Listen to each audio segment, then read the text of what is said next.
Oh, I'd say Bret would be the technician. My dad was sort of the charisma, more so than being a great wrestler. I mean, my dad was good in the ring, but Bret was the best there is, the best there was, and the best there ever will be. Yeah, coming from such a big wrestling family, I've always felt that pressure, but it's kind of driven me to be better.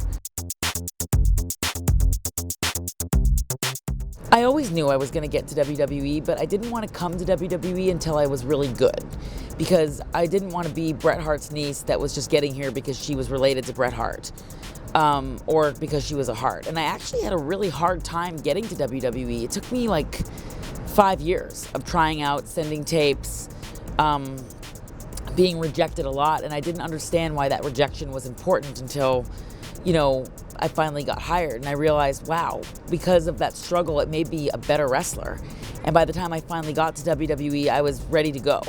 And, for me, the pressure is always great because people look at my family and they're very iconic. And, Bret Hart is still very relevant today. Owen Hart, British Bulldog, Davey Boy Smith, Dynamite Kid, my grandfather Stu Hart, my dad Jim the Anvil Neidhart. The list goes on. And, for me, I'm the first female in my family, so I had to be good. And by traveling the world and living in Japan and learning jiu-jitsu and amateur wrestling, it really helped me a lot.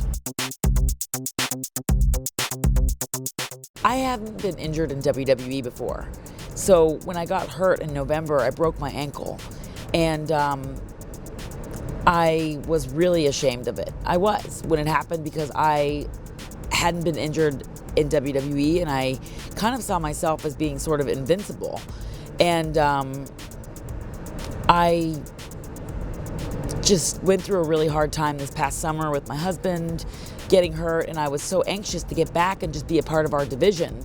And then I finally came back and was a part of the division, and then I get hurt. And I was like, I felt like a failure.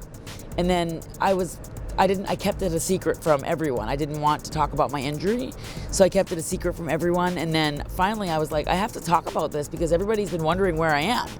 And then once I came forward about it, I felt really good. I felt really like, you know what? I'm okay with admitting that I was mad at myself for getting hurt, and I was ashamed of it, and I was disappointed, but it happens.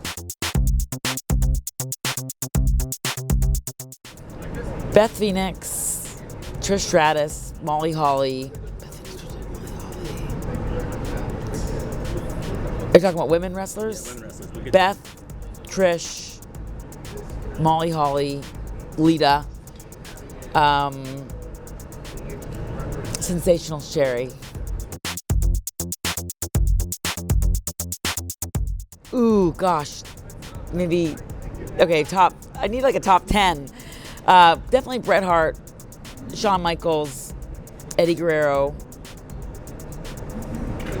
Randy Orton, Rey Mysterio, but then Cesaro, I think, is one of the best, most underrated. Really nice guy, too. Christian was super underrated. Love watching Christian. Christian and Randy I could watch all day long. Gosh, the list could go on and on.